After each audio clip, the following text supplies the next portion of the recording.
जंगल में टुनटुनी अपनी माँ टूनी और अपने पिता टुन्नू के साथ रहा करती थी। टुनटुनी बहुत ही पढ़ी लिखी थी और समझदार भी। जैसे जैसे टुनटुनी बड़ी हो रही थी, उसके माता पिता उसकी शादी की चिंता करने लगे थे। एक बार टूनी टुन्नू के साथ बैठकर बात कर रही होती है। सुनो जी, बेटी की शादी की चिंता है भी या नहीं? झाड़ जैसी लंबी हो गई है, उसकी शादी भी तो करनी है। कुछ इसके बारे में सोचा भी है या नहीं? अरे ये भी कोई सोचने की बात है। मेरी बेटी सुंदर है, सुशील है और साथ में पढ़ी लिखी हुई है। उसके लिए तो हजारों पक्षियों के रिश्ते आएंगे। तभी वहाँ टुनटुनी आ जाती है और बोलती है, सही कहा पापा आपने। अभी तो मैं छोटी हूँ और इतनी भी जल्दी क्या है मुझे घर से भेजने की। और वैसे भी मुझे आजकल के फुकरे चिड़े पसंद नहीं है, तो पापा रहने दो और आप माँ को थोड़ा समझा दो। तुम दोनों बाप बेटी से तो बोलना ही बेकार है। उड़ा लो मजाक, जा रही हूँ मैं। टूनी गुस्से से वहाँ से चली जाती है। ऐसे ही कुछ दिन गुजर जाते हैं। एक दिन टुन्नू टूनी के पास जाता है और उससे बोलता है, अरे ओ भगवान, आज मैं तुम्हारे लिए ऐसी खबर लेकर आया हूँ जिसे सुनते ही तुम उछल पड़ोगी खुशी से। क्या जी, ऐसे पहेली क्यों बुझा रहे हो? जो भी बोलना है साफ साफ बोलिए।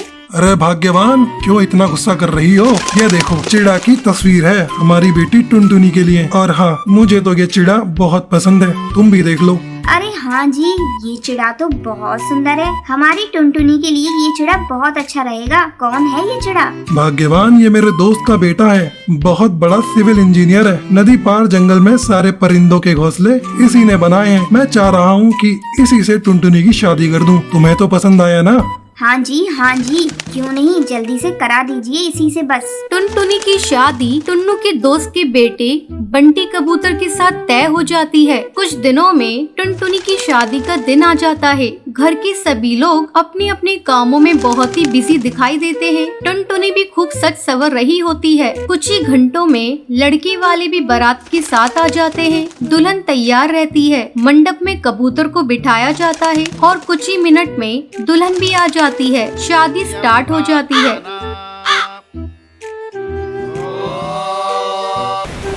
तभी शादी के बीच में ही बहुत जोर का तूफान और बारिश आ जाती है। सभी इधर उधर लग जाते हैं और कुछ ही मिनटों में पूरा जंगल पानी से भर जाता है। सभी पक्षी इधर उधर उड़कर अपनी जान बचा रहे होते हैं।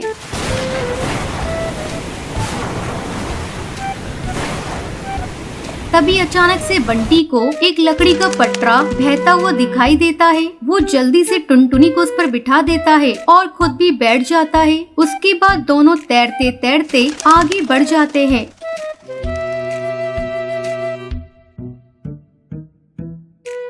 लकड़ी के पटरे पर बहुत दूर आगे जाने पर उन्हें एक नाव नजर आती है। वो दोनों उसके पास जाते हैं और बंटी उस नाव की सहायता से सभी की हेल्प करता है और सभी पक्षियों को भी बचा लेता है और साथ में अपने अपने माता पिता और सास ससुर की भी जान बचाता है। बंटी कबूतर की बहादुरी देखकर टुनटुनी बहुत खुश होती है और मन ही मन उससे प्यार करने लग जाती है। कुछ दिनों बाद पानी सूख जाता है। जंगल में फिर से बाढ़ आ जाती है और उन दोनों की शादी बहुत ही धूमधाम से हो जाती। एक जंगल में टूनी चिड़िया अपने पति टुन्नू चिड़ा और अपनी दो बेटियों के साथ रहती थी। उसकी बड़ी बेटी लाडो चिड़िया बहुत ही ज्यादा लालची और चालाक थी। वहीं छोटी बेटी टुनटुनी चिड़िया बहुत ही सीधी सादी थी। एक दिन टूनी चिड़िया लाडो चिड़िया से कहती है, ले लाडो, देख ये लड़के की तस्वीर है, तेरे लिए मैंने पसंद किया है। माँ देखो, मुझे काले गोरे मोटे पतले से फर्क नहीं पड़ता, बस लड़का अमीर होना चाहिए। अगर है तो बताओ, मैं इससे शादी करने के लिए तैयार हूँ। हाँ बेटा, जैसा लड़का तुझे चाहिए वैसा ही लड़का है ये। अब लाडो चिड़िया और कालू कौवे की शादी हो जाती है। वहीं ऐसे कई साल गुजर जाते हैं। अब टूनी चिड़िया अपनी छोटी बेटी टुनटुनी के लिए रिश्ता देखना शुरू कर देती है। वो अपने पति से कहती है, देखो जी, लाडो की शादी करने के बाद तो हमारे पास पैसे भी नहीं बचे हैं। हम कैसे करेंगे टुनटुनी की शादी? वहीं ये सब बातें टुनटुनी सुन लेती है। माँ, मुझे किसी बड़े घर में शादी नहीं करनी है, बस लड़का अच्छा होना चाहिए। आप मेरे गरीब घर में शादी कर दीजिए। ये सुनकर टूनी चिड़िया और टुन्नू चिड़ा बहुत खुश होते हैं और वो जंगल के गरीब बंटी कबूतर से उसकी शादी करा देते हैं। ये सुनकर लाडो चिड़िया टुनटुनी चिड़िया से अपने सारे रिश्ते तोड़ देती है, क्योंकि उसने गरीब कबूतर से शादी करी थी। ऐसे ही काफी साल गुजर जाते हैं। एक दिन अचानक बंटी कबूतर का एक्सीडेंट हो जाता है। उसे काफी चोट लगी थी। टुनटुनी चिड़िया मदद के लिए अपनी बहन लाडो चिड़िया के पास जाती है।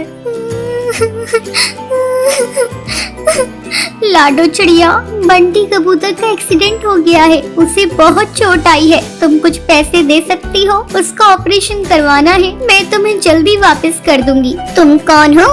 मैं तुम्हें नहीं जानती। निकलो यहाँ से, मेरे घर में तुम जैसी गरीब भिखारन की कोई जगह नहीं है, समझी तुम? लाडो चिड़िया टुनटुनी चिड़िया को धक्के मार के अपने घर से बाहर निकाल देती है। बेचारी टुनटुनी चिड़िया मेहनत मजदूरी करके अपने पति बंटी को ऑपरेशन कराती है। अब बंटी ठीक हो जाता है। एक दिन टुनटुनी चिड़िया, कहाँ हो तुम? मेरी नौकरी लग गई है। अब हमारे पास भी अपना बड़ा सा घर होगा। हमें गरीबी के दिन नहीं जीने पड़ेंगे। ये सब तुम्हारी वजह से हुआ है, तुम्हारे सब्र और साथ की वजह से। बंटी कबूतर, ये तो बहुत अच्छी बात है। ये सब आपकी मेहनत और लगन की वजह से हुआ है। मैं आपके लिए बहुत खुश हूँ। वहीं लाडो चिड़िया का पति कालू कौआ जुए में अपना सब कुछ हार जाता है। वो सड़क पर आ जाते हैं। लाडो चिड़िया टुनटुनी के पास जाती है। टुनटुनी चिड़िया, मुझे माफ कर दे बहन। मुझे पैसों का बहुत घमंड आ गया था। अब देख, भगवान ने हमसे हमारा सब कुछ छीन लिया। हम गरीब हो गए और कालू कौवे सदमे से बीमार पड़ गया है। मेरी मदद कर बहन। लाडो चिड़िया, तुम परेशान मत हो, मैं हूँ ना। तुम मेरे साथ मेरे घर में रह सकती हो। मैं कालू कौवे का इलाज भी करवाऊंगी। ये सुनकर लाडो चिड़िया बहुत खुश होती है। अब वो टुनटुनी के साथ खुशी खुशी